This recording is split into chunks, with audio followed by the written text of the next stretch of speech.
Thanks, Del, and thanks everyone. This I hope will be a kind of a two-way street since I have the average layperson's understanding and familiarity with Swedenborg. So this will be for me. Hopefully, we'll have a little bit give and take, and I hope to also, yeah, to address this kind of nexus with Western esotericism and Frankism, which is not a lot of how he has been understood in the past. I think I'll start by sharing screen so you can. I just put up a little bit of biographical information. So let's see if this works. There we go. So you're saying that the unusual pictures and the chronology, is that that's working well? So just roughly, I'll start with kind of a historical introduction, and then we'll dive into the couple of subjects that we want to really look at. The second largest messianic movement in Jewish history, second to that of Jesus Christ, was in the 17th century. The movement of Shabtai Tzvi. That's how you would pronounce the name in Hebrew. It could also be Sabbatai Tzvi. And this movement, which I could spend several hours talking about, reached its climax in the year 1666, at which time Shabtai Tzvi had perhaps, it's possible, up to a quarter of European Jews believing that the Messianic age was at hand, that he was the Messiah and was going to restore Jewish sovereignty in the land of Israel. Instead, when Shabtai Tzvi was brought before the Sultan, the Ottoman Sultan, he was given the choice to convert or die, and he chose to convert. And that was the end of the widespread Sabbatean heretical Messianic movement, but not the end of the movement as a whole. This rupture in Jewish continuity or Jewish community in rabbinic authority had repercussions that last really until the present day. And yet the movement itself became a much smaller, kind of almost secret sect. There were a number of followers of Shabtai Tzvi who also converted to Islam outwardly, but inwardly and secretly maintained their messianic faith with all sorts of particular rituals and expectations of that the messianic age was already at hand. And there were some Jews who did not convert, but secretly maintained their faith in Shabtai Tzvi as the Messiah. So throughout the 17th and 18th centuries, there were periodic eruptions of this heretical movement in European Jewry. One of those eruptions centered around this figure Jacob Frank, who was born in 1727. He was born into a family of heretics, of Sabbatean heretics, and aside from their belief in that the Messiah was either at hand or had already come, one of the distinguishing beliefs of the Sabbatean heresy was, since we were living in the Messianic age, the Torah and the entire edifice of religious law had been superseded by a new Torah, a new covenant, if you will, which did not have the same strictures and restrictions that the old Torah had. So some of these sects practiced antinomian rituals in secret, antinomian, the deliberate violation of religious norms. A lot of these had to do simply with liturgy or with liturgical ritual practice, but some also involved the mixing of forbidden foods and eating of forbidden foods, and some, in rare cases, also involved transgressing sexual norms, which they became most infamous and famous for.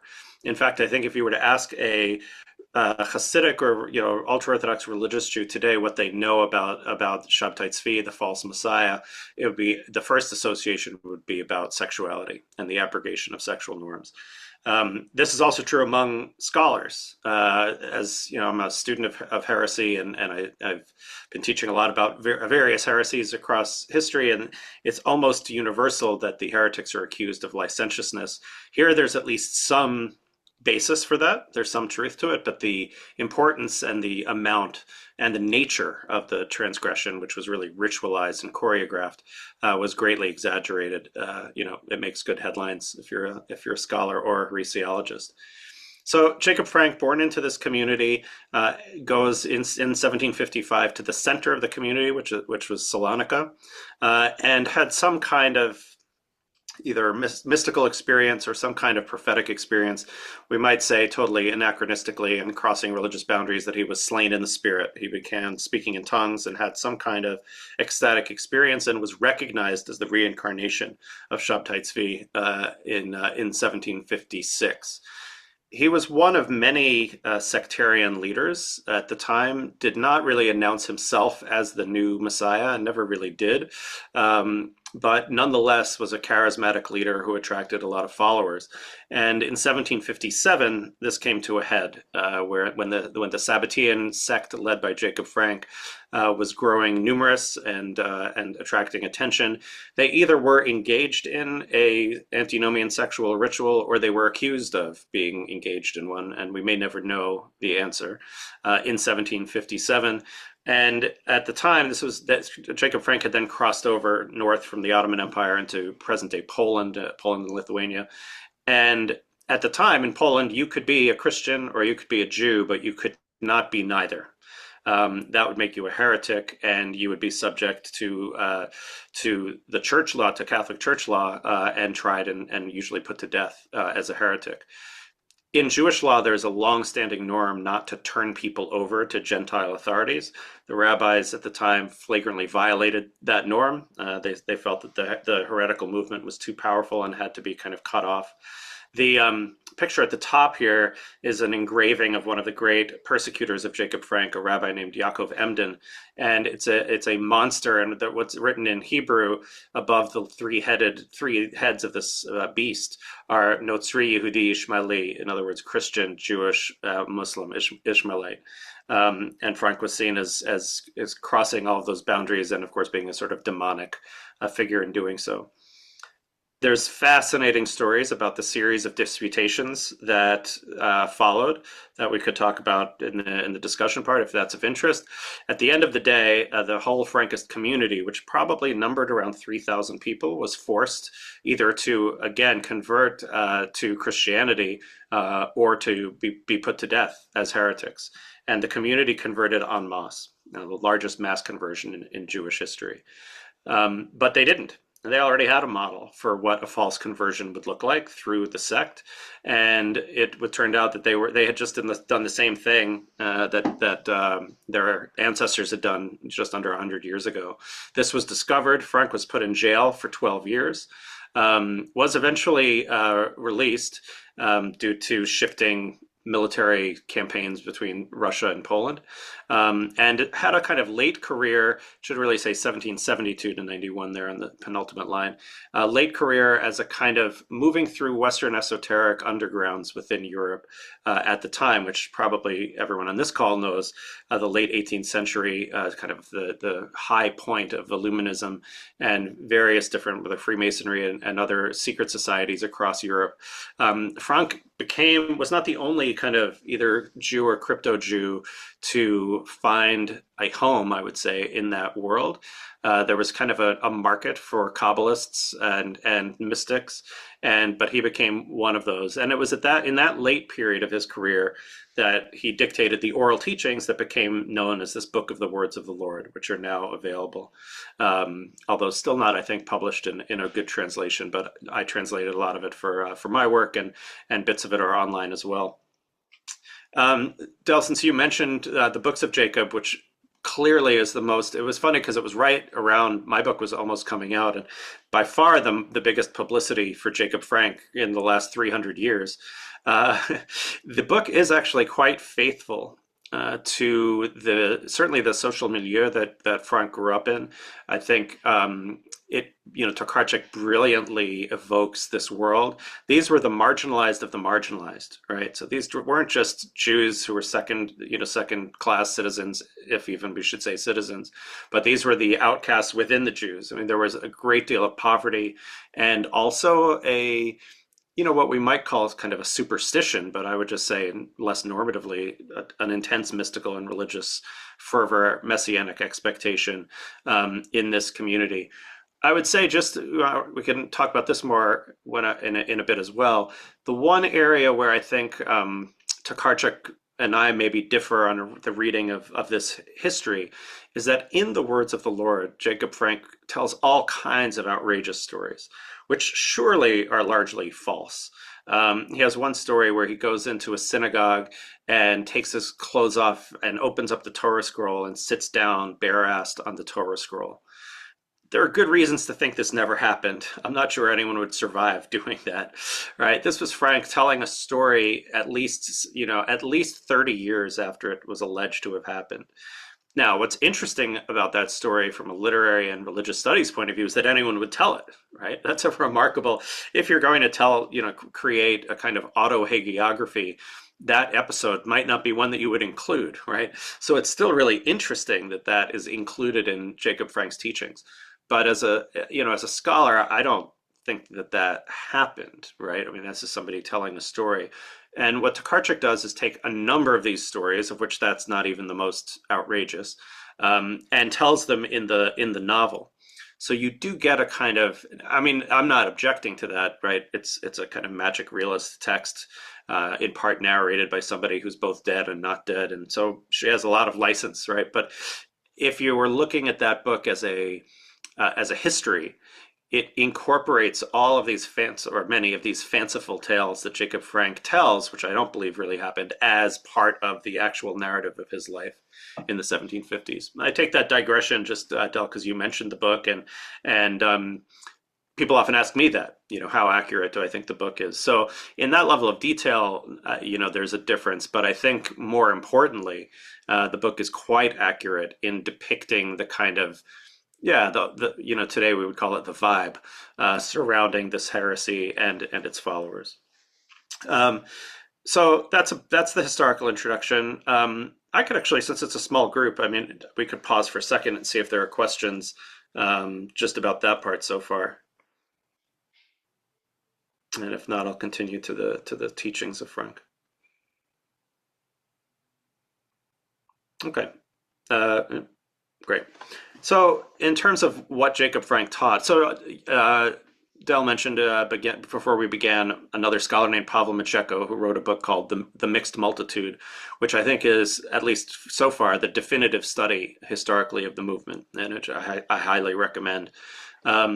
My intention in my own scholarship was to not do that and take a religious studies lens to the teachings of Jacob Frank as contained in these oral teachings.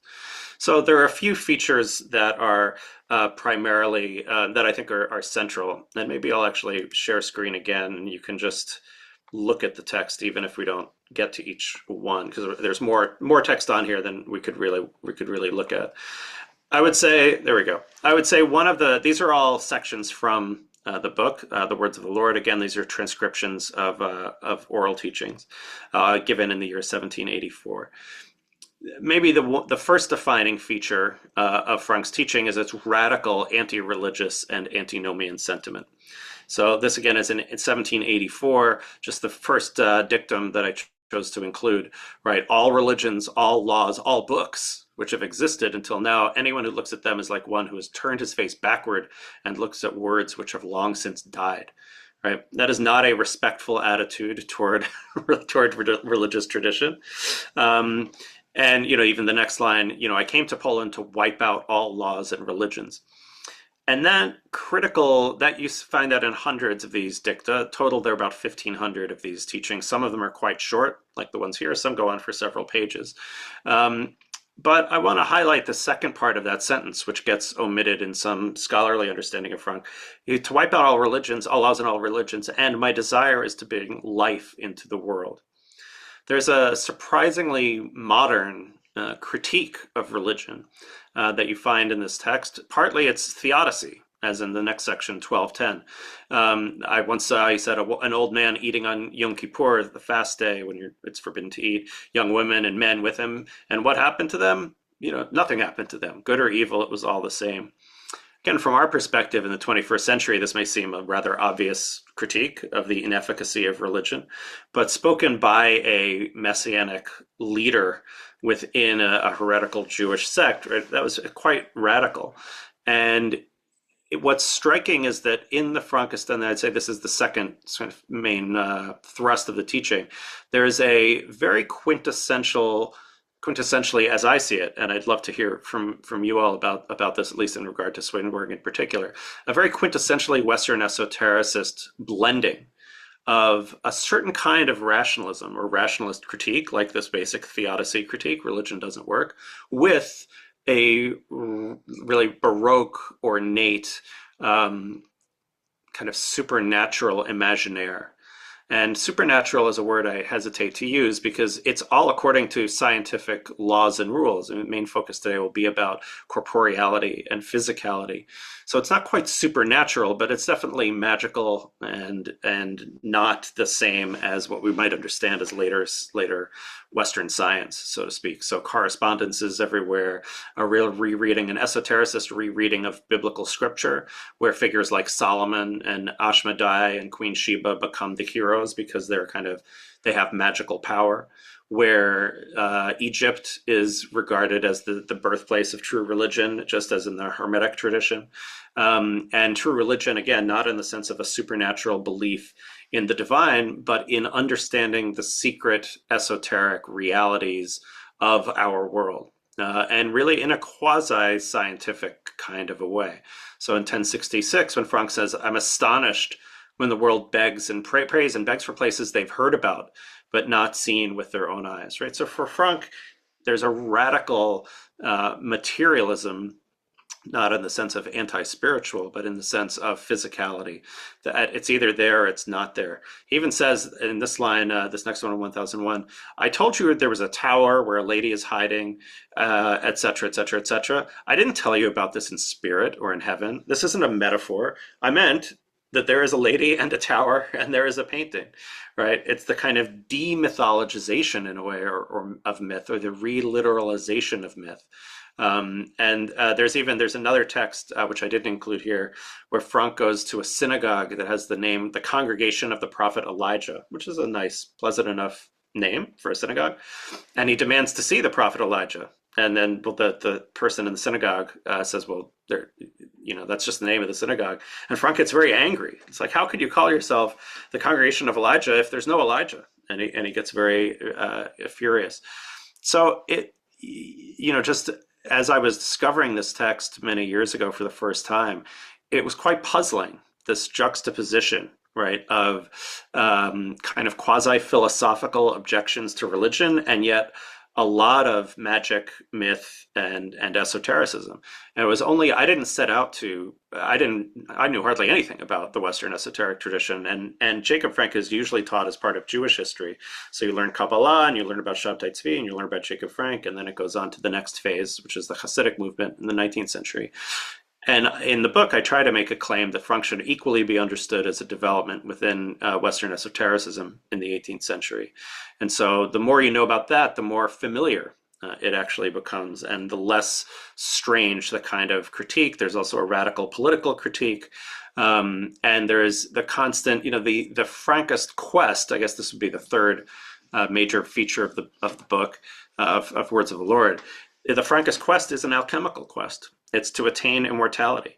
And in the Frankists, Frank was doing standard alchemical experiments in this late part of his career. He also had developed a myth, a story about a whole parallel kind of group. He had in his close disciples, for whom this book was made. There were just 26, 13 times 2. He had much wider communities. At this late point in his career, there was a community in Warsaw, and there was a community based in Prague that was supporting him financially. But the inner circle, these were teachings just for the inner circle, was located in Moravia, kind of present day Czech Republic, and later in outside of present day Frankfurt, in kind of rented castles from petty nobility who Frank met through Western esotericist circles. And so there was this myth created that there's this whole other group. Let's see, I'll actually go to that. I think it's on this page, right? I skipped a few, but this figure is called the Big Brother, who's like the immortal version of Frank, but they can't cross over into our world. And the power, the quest of the Frankist community is to unite with the Big Brother and his sect. They will learn the secret of immortality, and from them, and they will give the other sect a kind of entry into this world. And so, obvious sort of Gnostic overtones, that there's this whole secret world that we can be in touch with. Even 1274 on the page I just highlighted, we're water and they're fire. So, which is interesting to think about materiality and corporeality, if that calling them, associated with the element of fire means that they don't corporeally exist. Frank doesn't say that one way or the other. It's just as we might read it one way or the other. They long deeply for bodies, which we have. We have the bodies which they don't have, and they have immortality and perfection, which we don't have. All of this becomes subsumed in what Frank calls Das, which is there on 110. And Frank never explains what he means by the word Das.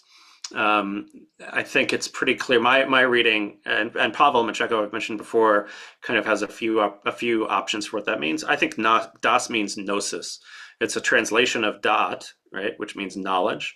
And when Frank uses it, he is constantly talking about it as some kind of secret form of knowledge which brings power. So like in section 110 here, since Das is that hidden Das, and the explication, meaning unpacking the word Das, means knowledge, that is, know before whom you stand. Dalif nemi oto omed, it's a quote from scripture, but it's not that kind of just general fear of God from the scriptural line. Das refers to this whole myth that Frank creates in the text. I think I'll say two more points, and then maybe I have more, but then open it up a little bit, and we can see where we want to go from these opening points. So I think I'm on the fourth feature, which is specifically about the body. So what's interesting about Frank's insistence on physicality and materiality is that it's in radical opposition to his own Sabbatean community, which said that the real truth of the world is spiritual, and arguably, Judaism itself, normative Judaism, has a complicated relationship to physicality. On the one hand, the commandments are physical commandments. All kinds of things have to be done with the body. On the other hand, by the 18th century, there's already a well understood idea. There's the legacy of Maimonideanism and Aristotelianism. There is a kind of body-spirit dualism that has come in. And that is quite a remarkable transformation. And it goes along with a different view, a different Frankist view of history, that there would be a return of Jews to history, the messianism that Frank proposes has a couple of features. One of them is, sorry, I'm just going back to full screen so I can pull the whole screen up for myself and for you. Maybe that's not going to work. One of them is, are you still seeing the texts that are actually there? Or is it me? Okay, so strangely I'm not, but the rest of you are. So I'll bring it back up so I can see it.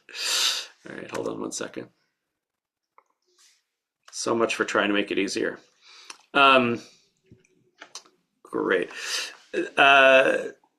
So the messianism that Frank promises is not traditional Jewish messianism in any way. It was actually a very material political program to gain autonomy for his sect within Poland. And when that failed, it became displaced onto this kind of alchemical mission. Frank also said that he was not the Messiah. The Messiah would have to be female, not male, which connects to, I think, the last part I kind of want to talk about. I'm going to unshare and then share so I can follow along with my own text. So one moment. There we go. And there's that. All right, now I can see what you see. And that the last part I kind of want to bring up is this is the question of materiality and sexuality. So for Frank, the Messianic age is one of political power and sensual enjoyment. That is definitely not traditional messianism for folks in this frame, right? So he says, when my help comes to me, in other words, when the redemption arises, this is section 988, I'll furnish my court, conduct it in gala dress. I'll give all sorts of parties with food and drink. I'll have my own musicians, theater with its actors, and all will dance and rejoice in common, young and old alike, and that which stands will be fulfilled. So that is, on the one hand, a very kind of hedonistic vision of the future, but it's also it comes from a conception that the divine wants that's what God wants. The divine wants this kind of human actualization, and there are these fascinating tales. Frank tells endless kind of complicated allegorical tales, and where sort of individual will is rewarded. It's God, I hesitate to make an analogy to contemporary figures in our American political scene, but at the moment we're in a neo-Nietzschean moment where there are many who are espousing a doctrine kind of like that the Übermenschen should be allowed to are not subject to the laws of the rest of us and should be allowed to help save civilization through their own brilliance. I would say there is a point of similarity phenomenologically, not historically, to Frankism, that what God wants is for people to be their full selves, but not in a touchy-feely spiritual sort of way, in a way that's often quite dark. I didn't really mention this early on, but my study of Frank is not an embrace of him as a spiritual teacher, and I don't recommend him as such. He was very much a kind of 18th century equivalent of a cult leader. He berated his followers, he manipulated his followers. We don't have we have very few of their voices. And he had this kind of very domineering streak within, as represented in the teachings anyway. And so this is not someone who's like my spiritual teacher, but I found myself seduced by him when I went to Jerusalem to study Hasidism and more normative forms of Jewish mysticism. And it felt like the answers were always foreordained in advance. No matter how radical the theology was, it was going to reaffirm the traditional worldview. And with Frank, it's not that way at all. And that, as a scholar, really entranced me in a way that was irresistible. So as one of my teachers, the late Ada Rappaport Alpert, says in her book, Women in the Messianic Heresy of Shabtai Tzvi, Frank turned on its head the long-standing eschatological tradition, whereby the Messianic future would be a spiritualization or intellectualization of material reality. By contrast, Frank's vision of the redeemed world entailed the concrete substantiation of the Spirit, including the full physical materialization of the divine. First of all, her book, by the way, is called that because the Sabbatean heresy was the first in Jewish history and the last for 250 years to be co-led by women and to have where women had temporal power as well as prophetic, kind of charismatic power. Not really the subject today, but I'm happy to talk about that more. But I think that's a brilliant line, at one of many in the book. And we'll close in a minute I'll close this part with another of her rather brilliant lines, that this really is an inversion. This focus on the body and the material is an inversion of traditional messianism and a kind of a worldly messianism. Lastly, at that last point, is the role of sexuality within that overall program. It is quite strange. I worked on, before this book, I wrote a number of articles on kind of sexuality and embodiment in religious discourses. And it's quite strange that there's a lot of what I would call heresiological discourse within the scholarship of Jacob Frank. And so there's, as I mentioned before, there's this kind of exaggeration of the role that sexuality played in these communities, and also a kind of sense that the whole theology was pretext for that libertinism, which is really a bizarre, I don't know, I think it's a very strange assertion. It's not, Frank was a powerful figure. It's not that hard to have sex, right? Even in the 18th century. And the notion that this entire edifice was constructed just as a pretense, like as a pretext, seems quite strange. In fact, there was sexual ritual in the Frankist community, but it was quite rare. It was carefully choreographed by Frank, and it generally had a number of specific functions, which I talk about at length in my own book. So just here, section 4, early on in the text, Rabbi Leib is one of his teachers when he was a child. He said, "Tell me the secret faith." And Rabbi Leib said, you won't learn about it until you're worthy of taking a wife. And then during the wedding itself, the secret will be revealed to you. And that has at least two meanings. First, weddings used to include the consummation of the marriage. Second, that was the time when the secret of the Sabbatean faith was often revealed. And I think those are two sides of the same coin, that there was it was a embodied eros that was the kind of worldly instantiation of this kind of messianism.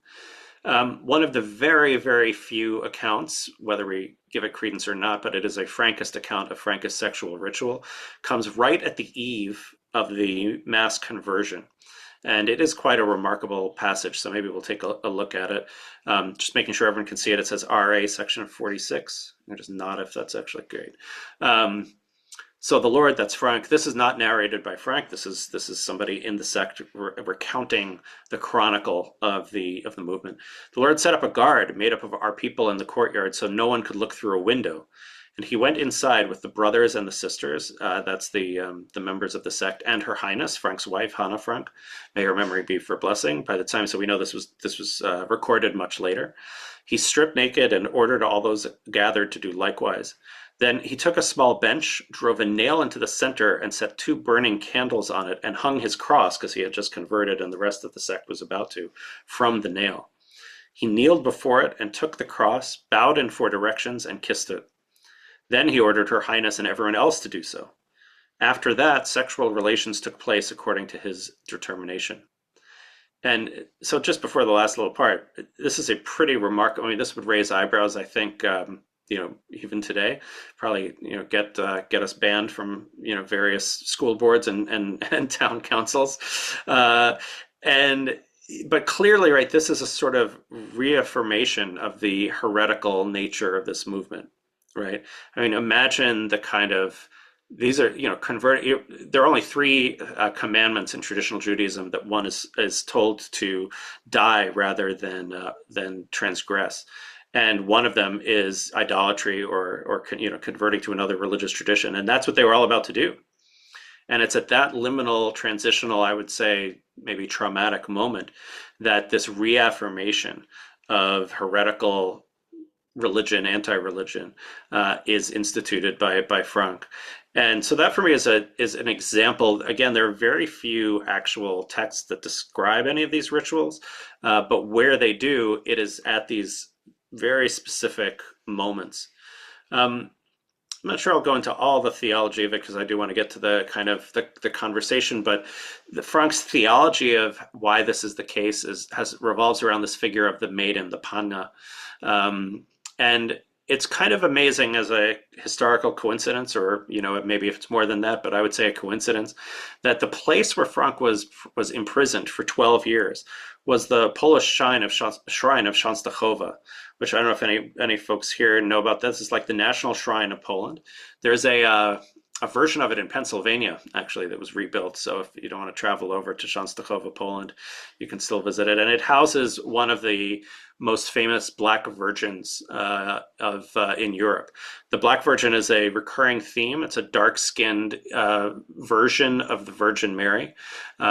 Generally, these figures are imbued with magical power. They're connected to the earth. There's a whole discourse about the phenomenon of the Black Virgin, which again itself is, I find, utterly fascinating.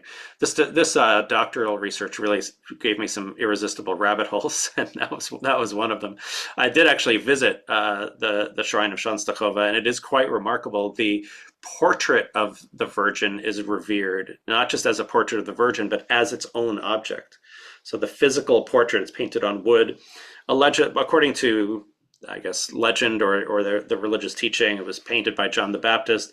That's likely not true. But it does probably date from the 2nd or 3rd century. So it's this very, very old relic. And it is remarkable, the kind of, probably if you Google Black Virgin of Częstochowa, which is spelled Czestowcha,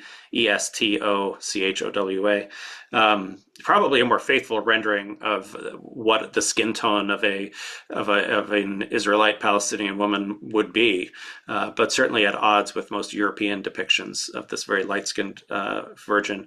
So it is remarkable that Jacob Frank was imprisoned in this place where a representation of the divine feminine was venerated in such a remarkable way. And he believed that, in a way, that the Jews understood what the divine feminine, like that the goddess was real, but didn't have her in their presence. And here the Christians had her in their presence, but didn't have the understanding that this was a face of God, that the divine feminine exists and is a manifestation of the Shekhinah, the divine feminine in the Kabbalah. So Frank creates this whole mythology of the maiden who represents kind of embodied sexuality and sexual liberation. liberation, and I should say some problematic associations of carnality and sexuality with the feminine, but still also a pretty radical teaching. And this would be the Messiah. The Messiah would be this embodied figure of embodied sexual liberation. The maiden is this trans-historical figure who incarnates in various figures across history, including tonight is the Jewish holiday Purim, and Esther, the heroine of the Purim story, Frank says is one of the incarnations of the maiden. And perhaps the final incarnation of the maiden was Jacob Frank's own daughter, Eve Frank, who, after Jacob Frank's death, assumed leadership of the sect. And it seems clear that he believed that his daughter was the Messiah insofar as she was an avatar. Not he doesn't use that word, but an avatar of this of the divine feminine goddess who incarnates again and again across history, and who represents a spirit of liberation. And I don't know if I'll read this quote, but I put it on the screen again from Ada Rappaport Alpert, that the sexual practices in the community have all the hallmarks of antinomian activity precisely because they recognize the authority of the laws it sets out to violate. And Rappaport Alpert suggests that it was this presence of female spirituality and sexuality that led to some of the harshest persecutions of the movement. And certainly there would be nothing like it, even until today, I would say, but certainly not for another 300 years, 250 years, would there be this kind of efflorescence of spirituality and sexuality together. So that feels like a good place to pause the discussion of the body in Frankism. I've drawn a couple of the connections that exist to Western esotericism. Happy to talk more about that. Maybe you saw we scrolled past it, but Frank even says at one point the gods of Freemasonry will have to fill the function that our own gods used to have. So clearly, I would say a kind of syncretic blend of heretical Judaism, some forms of Western esotericism, and in the case of the Maiden and the Black Virgin, I don't know if we call that Christianity or earth-centered Christianity or what, but a blending of that as well into a pretty remarkable religious teaching. I will pause there. Well, so I think that the point that she brings up about inversion is obviously very true, but I think in some ways what Frank is relying on, if you look at 14th century Kabbalistic literature that takes this entirely more flowery view on female sexuality and upon the coming of the days. And Elliot Wolfson has written about this in terms of the corona and the maiden and these various images that sort of enter into 14th century pre-Lurianic Kabbalah, but there's all this discussion of marriage symbolism, which Mm-hmm. actually was one of the earliest conduits to sort of connect some forms of radical Christianity with these sort of Jewish sources. Mm-hmm. And I think that in some ways, what Frank is doing is reclaiming those. And he's moving that sort of peripheral tradition into the center of into the center of the messianic life. Mm-hmm. And that was the quote that's the title of the upcoming article that I wrote about Frank, which is that everything spirit must become embodied. Right. This notion, which is so radical, and especially as we've come to think about millenarianism, apocalyptic traditions, etc. Uh, in Frank, it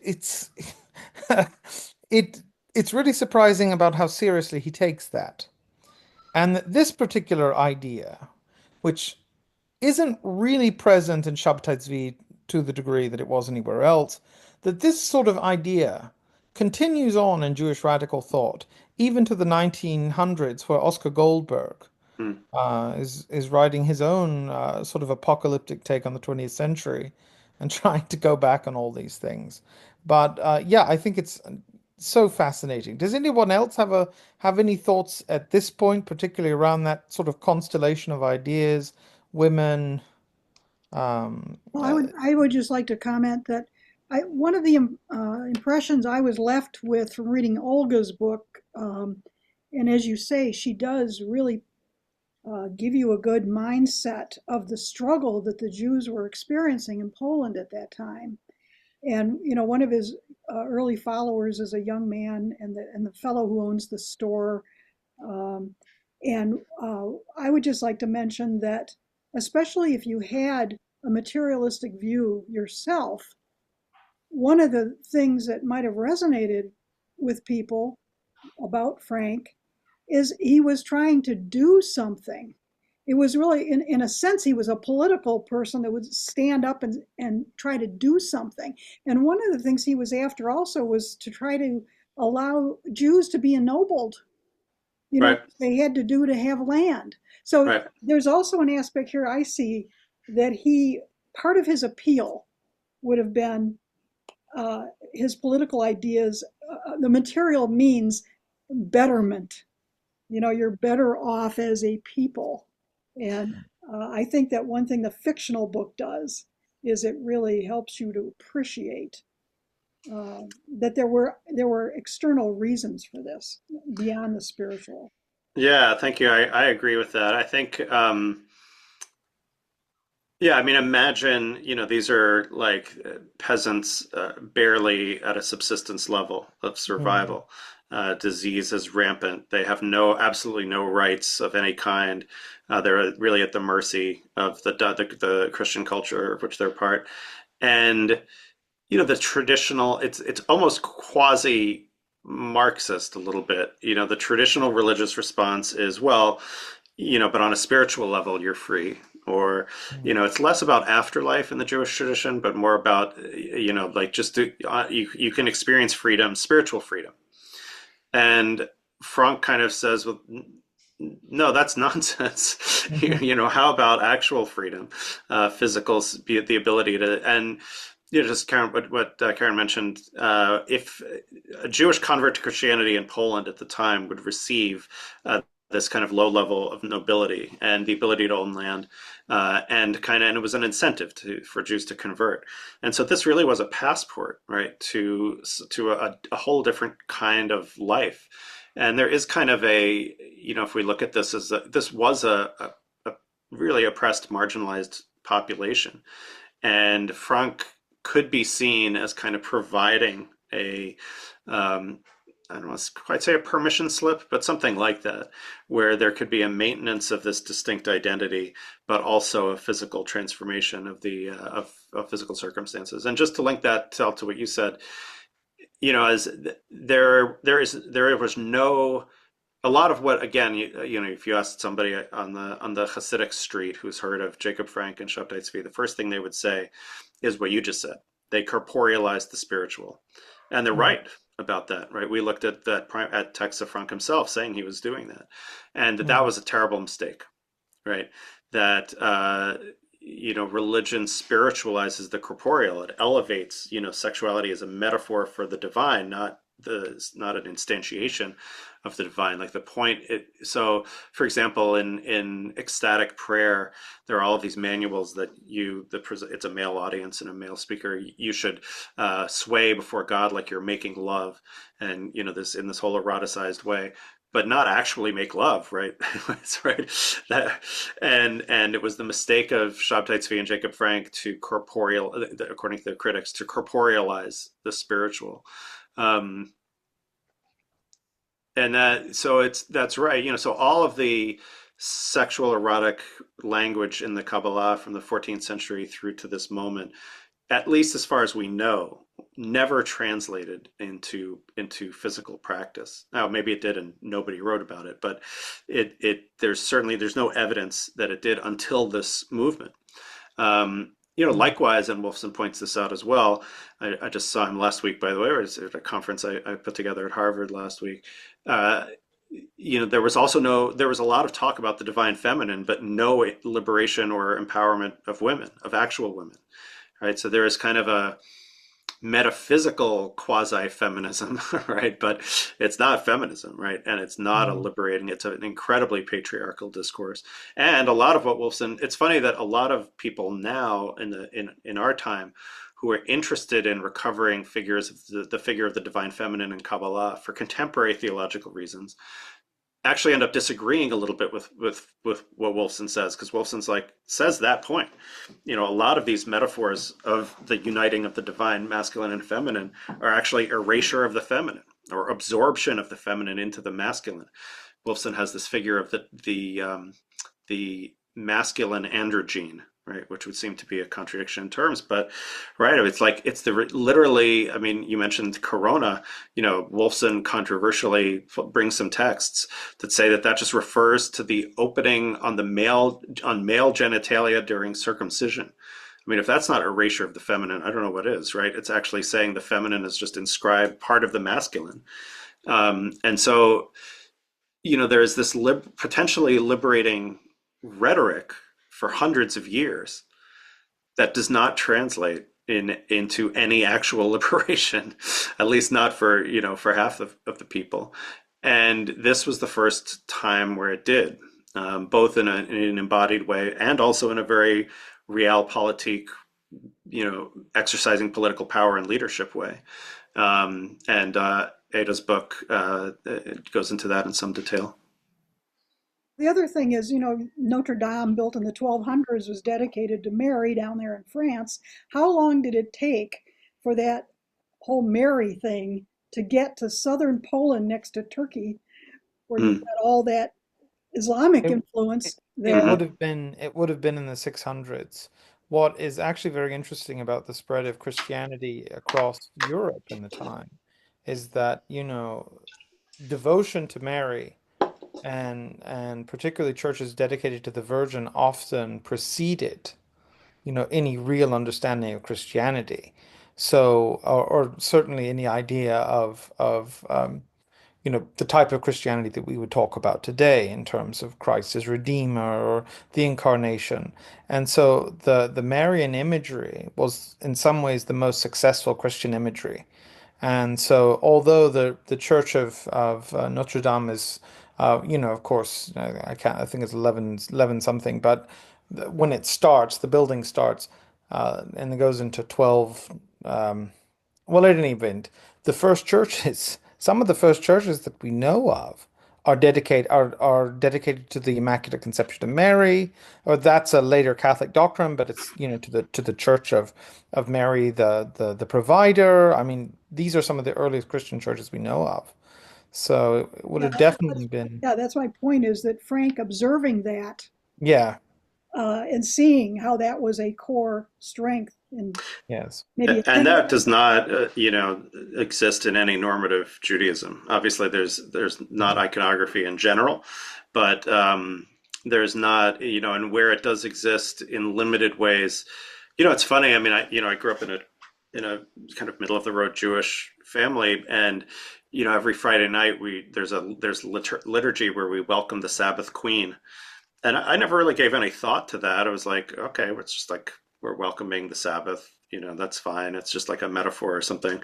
But you know, certainly within the Kabbalah, I mean, the Sabbath Queen is a personage. She's a feminine manifestation of the divine, and it's very much about welcoming this kind of goddess figure. But she kind of hides in plain sight, mm, where it's maybe to an outsider, you know, be interesting to see, well, who do you think she is? You know, who is the Sabbath Queen? And certainly for Frank, you know, she plays a central role in just that the Messiah would be female. But there is also the rereading. Frank has a really startling, very long passage in Words of the Lord. It goes on for quite some time about how before the holy feminine, there's also the kind of evil feminine. And in traditional Kabbalah, the evil feminine is like she's kind of a sexual temptress. You know, sort of think about Kabbalistic discourse about Lilith, for example. Frank inverts that. All right, and the kind of evil feminine is the manifestation of repression. So this demonic figure gets you to repress and study books all day and not be free, and you have to get past that, right, to see the true secret, which is liberation, which is again a pretty remarkable inversion of the very familiar and frequent and misogynistic association of the feminine with like seductivity and taking you away from the path of the right and so forth. And he turns that on its head as well. yeah. in fascinating ways. But I would say that, when you start looking at 14th century Southern French Kabbalistic discourse, there is a I mean, I don't want to say it's an emergence in, but the one of the commentaries on Lachadodi, which was written in I think 1385 by an unknown rabbinic student in Toulouse, is talking actually. He goes beyond just metaphor and talks about uh, to relearn to taste the pomegranate, I think is Mm. the exact phrase, which is, I mean, would assume have obvious sexual connotations, particularly to those who heard it. Now, of course, whether or not this ever went beyond that is really interesting. But I think that what Frank really does is, and Shabtai V does as well, is that he sort of unifies a lot of these tangential things in the Jewish tradition and sort of emboldens them in really dramatic and shocking ways. Um, And takes it out of its normative yeah, context, right? So there is a valorization of sexuality within mainstream Judaism in a very narrow context, right? Husband and wife, your Friday night, and you are meant to taste the pomegranate, right? But that's within very sort of narrow bounds. And for Frank, right, he's crossing those bounds. very happy Uh, to. Cornell, was your hand up to raise your hand, or was that just the thumbs up as a thumbs up?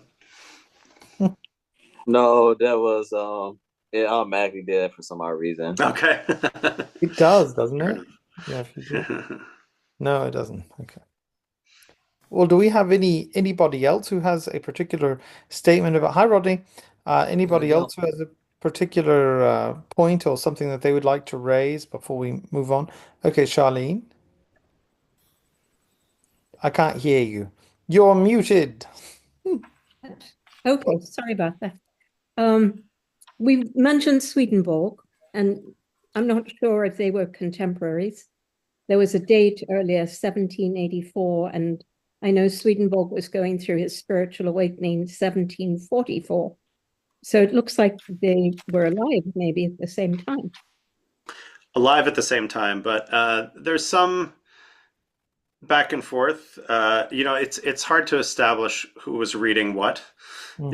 Was Swedenborg in the library of the particular Western esotericist sects that Frank was coming into contact with in the 1770s and 80s? Pavel Macheko's written a little bit about that. It certainly is in the same, I would say, constellation. There's a scholar named Martha Schuchard who's written about the kind of the scene in London at the time. A little bit speculatively, it's challenging. Sometimes she's got evidence, and sometimes not so much. But yeah, I mean, I'd be eager to hear if there were resonances in what I presented for folks here who's more familiar with the teaching. Well, With I think. Oh, go ahead. Sorry. No, go ahead. I'll just finish up with the thought was the scene, the sex scene, I think it was in the church, is the exact opposite of what Swedenborg wrote about and practiced. And he was this opposite from a cult as you could possibly be. He didn't want to found any organization or run any group of people or lead anyone or change anything or become rich and famous. So they seem to be alive at the same time, but completely different tracks. And maybe they never read each other or communicated. It would I be would. pretty unlikely if Swedenborg had ever heard of Frank. The other direction is more likely. And I would second that. I mean, there seems to be so the very earliest translation of Swedenborg that's going into Poland uh, is actually so it's portions of the Arcana, it's portions of just various collected writings, but there's nothing like a long dialogue. And Swedenborg had no, I mean, he had several Jewish friends and collaborators, but none of them were, to our knowledge, had anything to do with the Sabbatean movement. There were several. And Shuchar does bring this up, but I mean, again, it's a little bit speculative. But we do know that Samuel Gompertz, who was one of the first Jewish converts to Swedenborgianism, was an alchemist who wrote a plain system of alchemy with Augustus Nordenskjöld. And he references a sacred college of alchemists in the East, and there's some thought that this could be Jakob Frank, because one of the other points that Gompertz wanted to make was that Kabbalah is really alchemy, and it's a scripturalized alchemy. And he goes to very long extents to do this. But yeah, so that he had some first-hand knowledge of Sabbateanism, and I think he may have heard a story about Frank in the East, but I don't know. There certainly wouldn't have been any formative connections. But it is interesting, though, because Swedenborg also takes on the issue of physical love in a very direct way, because the Christian tradition, which is in some ways, in some forms, particularly the Western Christian tradition, tends to be even more body denying in some cases than, any of the most restrictive Jewish traditions, the most Misnachim traditions that followed all the rules and all this. They were much more this idea of bodily taint than most people in the West. And Swedenborg directly refutes this. And, he talks about physical love being a way to transcend, many of the misunderstandings of daily life. And he talks about the essential component of physical love, and that should be celebrated, provided it's in a very specific way. And there's been some claimants that Swedenborg actually got in touch with Moravian societies, which were interested in this idea. This is another one of Schuchart's ideas, which I don't think has any basis in reality. I think in reality, Swedenborg is bringing his own um, uh, assessment to a very complicated issue in the history of Christianity. But yeah, the divine marriage is really celebrated in Swedenborg in a much more direct way, as it is also in Jakob Böhme, but we can't talk about everybody in the Western tradition. But I'd really be interested to know, because there was a lot of people who were reading Jakob Böhme, Caspar Schwankfeld, all these other radical antinomian writers in the areas where, in Brno and in Prague, there's actually evidence that followers of Schwankfeld were in the court of Rudolf II, the greatest Habsburg emperor. There's no debate about it. He was the best. That's my own. I'm being silly, but There's there was some debate about that. Yeah, I would.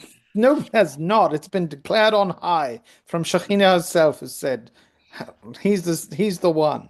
But there's evidence that he, in fact, had some connections with Schwankfelders. So that would be interesting, because the Schwankfelders were also very big on reclaiming the bedroom as a site of religious practice.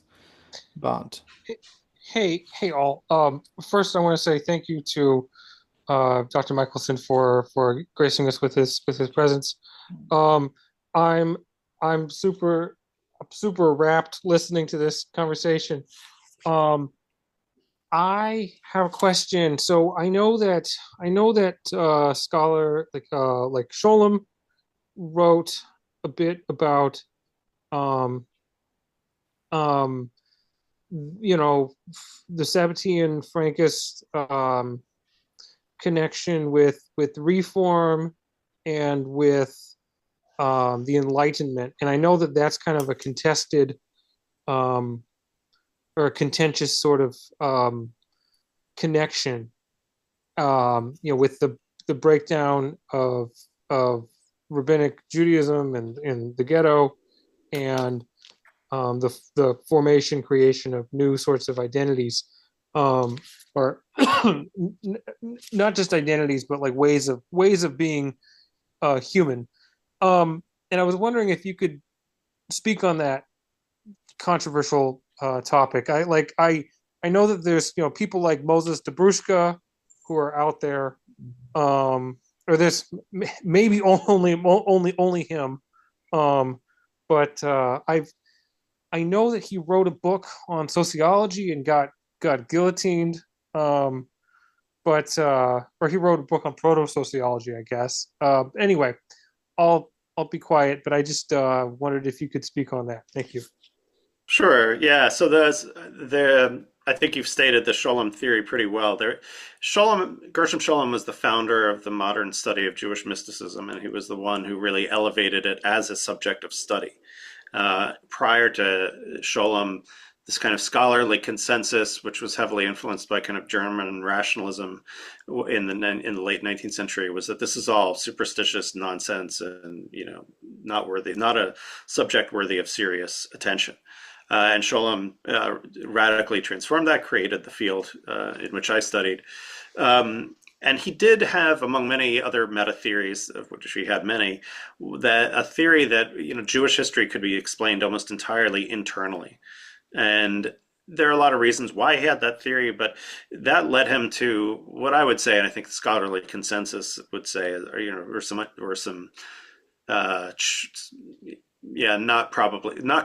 incorrect conclusions, and this is one of them. Generally, it's the general narrative of the Jewish Enlightenment was that this was a result of emancipation and contact with Christian Enlightenment thinkers and rationalists and philosophers, and there's plenty of evidence to support that.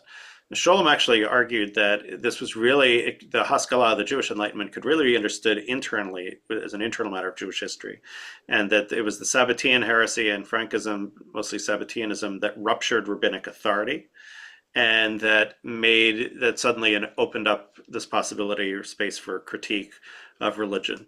And then if you look, as we did, at Frank, you do find a kind of proto-enlightenment or quasi-enlightened critique of religion, of theodicy.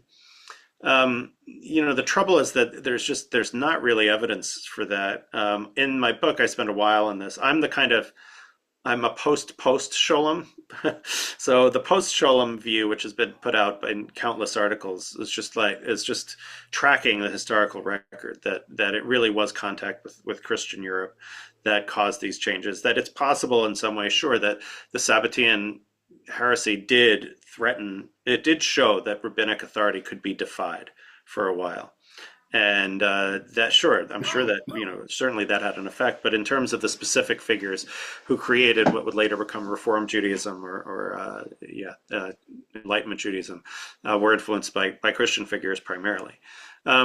So that's the post-Scholem view. My post-Scholem view is noting that there are a couple of very limited instances where members of the Frankist community did then become active in the Jewish Enlightenment. The most important is the Prague Frankist community.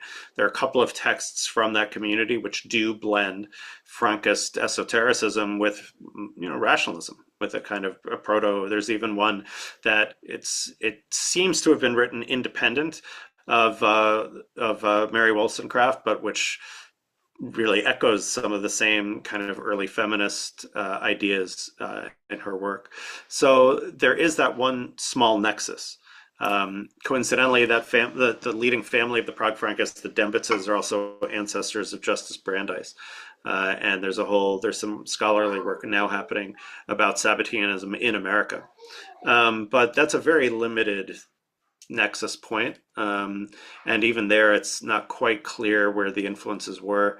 So it's very few people really subscribe to that meta theory anymore. Eric did mention a figure named Moses Dobrushka, who is truly one of the most fascinating people you'll come across. Was really going to be the heir to the Frankist sect. He was the leading disciple, but instead kind of became active in esotericist circles, became a gun runner in the French Revolution between the Habsburg Empire and the French revolutionaries, was executed basically for being a criminal, not for being a philosopher, but was guillotined during the Reign of Terror. And Scholem wrote an amazing article about him. And if I could clone myself, and if I had any talent as a screenwriter, it's ready to be made into a film. Just how he travels through these different worlds is quite an amazing story. There are a lot of those around Frankism, just these stories that are stranger. The truths are stranger than the fiction. Yeah, it's very strange. I know that there was I think you were referring to Frankism and Jacobinism, I believe. Yeah. And that was strangely enough, or I guess perversely enough, that was translated into English by think a far right figure. Oh, really?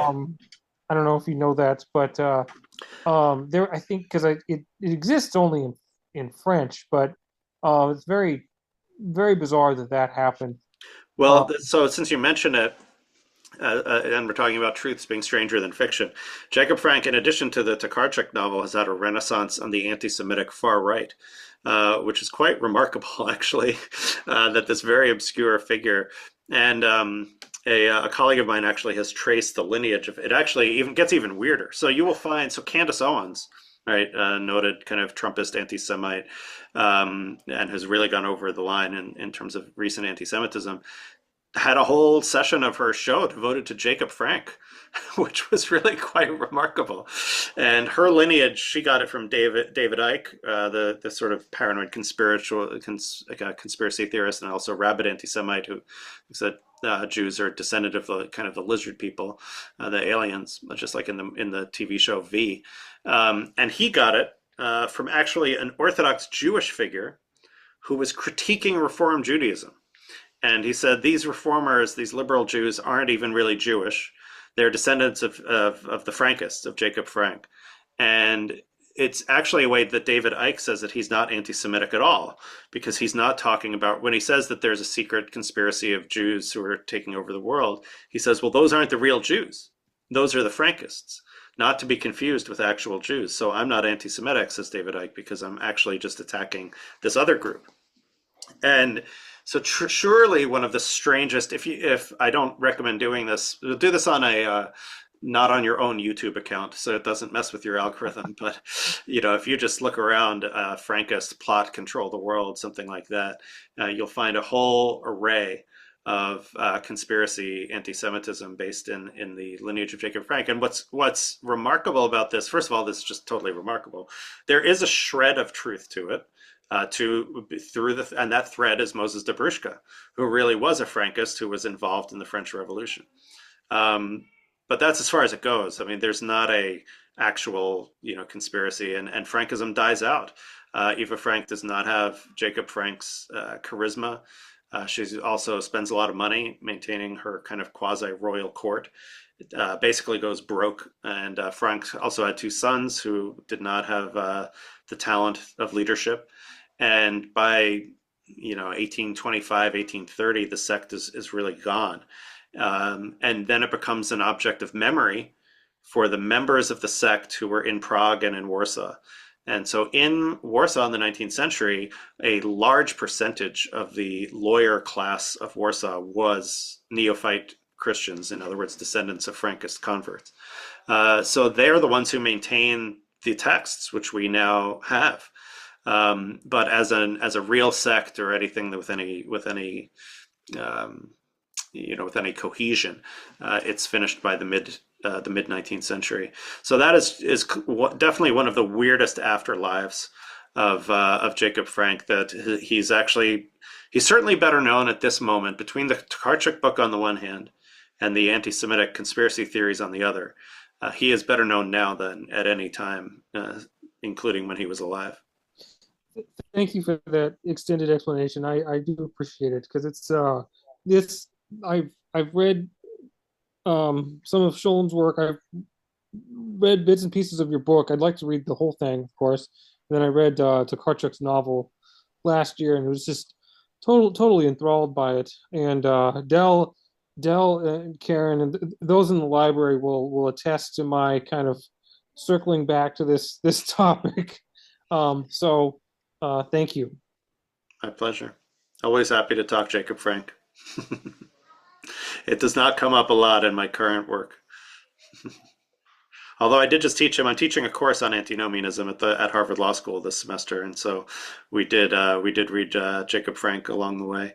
But it's a fun class for law students. The religious imperative to break the law, or freedom from the law. And we do have a paperback copy of the Words of the Lord in the library. If somebody wants You do? Yep. No, Which is that the Lenowitz translation? Which it's It's Lenowitz. Lenowitz, yeah. Is it? Yeah, it's Yeah, it's Lenowitz. Yeah. Print it out if you want to take a look at it. Yep, yep. Yeah, it's what we've got in terms of translation. It's not great. I retranslated all the passages that I relied on. I retranslated from the Polish, and better than nothing, I guess. Well, this has been really, really, really fascinating. One thing that Rabbi Michaelson said, I don't know why I keep saying Rabbi Michaelson. I could say I'll Dr. take it. Michaelson, I mean, it's Professor Michaelson. true, Yeah, but yeah. The rabbi, see, we need to have something like Rabbi Doctor or something like that. it is. Uh, That's the usual. Yeah, is that the full? Yeah. that's the resume version. Yeah. Oh, okay. In the Christian traditions, it's the Right Reverend Doctor, but Oh, that's what right reverend means? yeah, well, some traditions use Right Reverend. So these are typically higher church traditions, Anglicanism, and the Swedenborgian tradition, which had a very long intellectual presence. So all of So I the, could be the right rabbi? I like that. well, yeah, I mean, that's what Lord Saxe actually talked about because he was the right Lord of Chesterfield Saxe.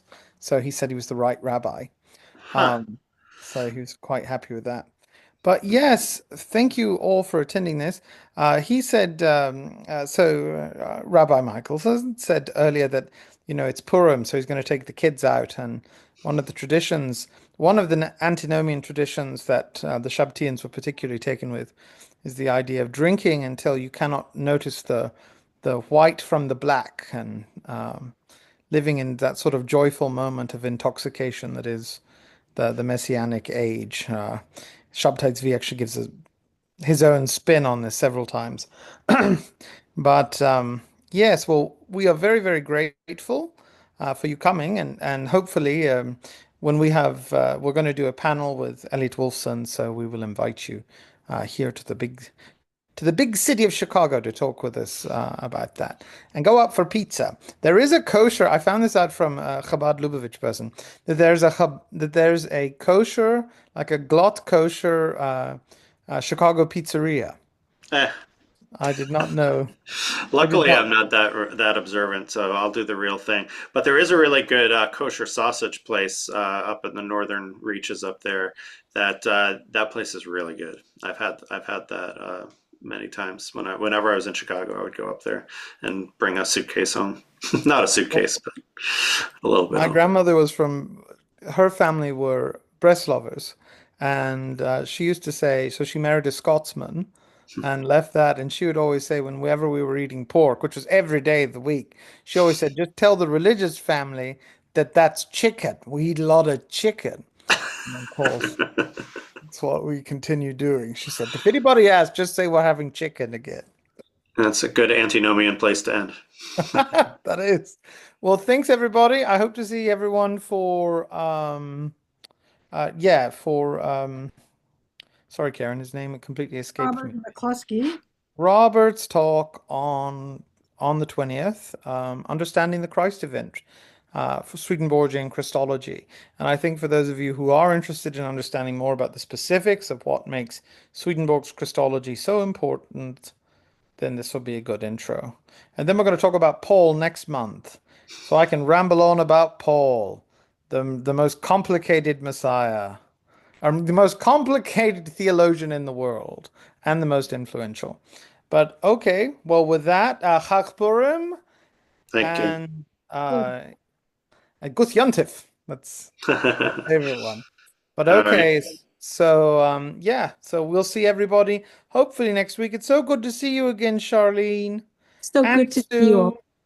and everybody and Rodney. Rodney's joining us from down under, by the way. He's from New South Wales. Mhm. All right. Thanks, everybody. Thank you. All Thank right. You. Bye. Bye.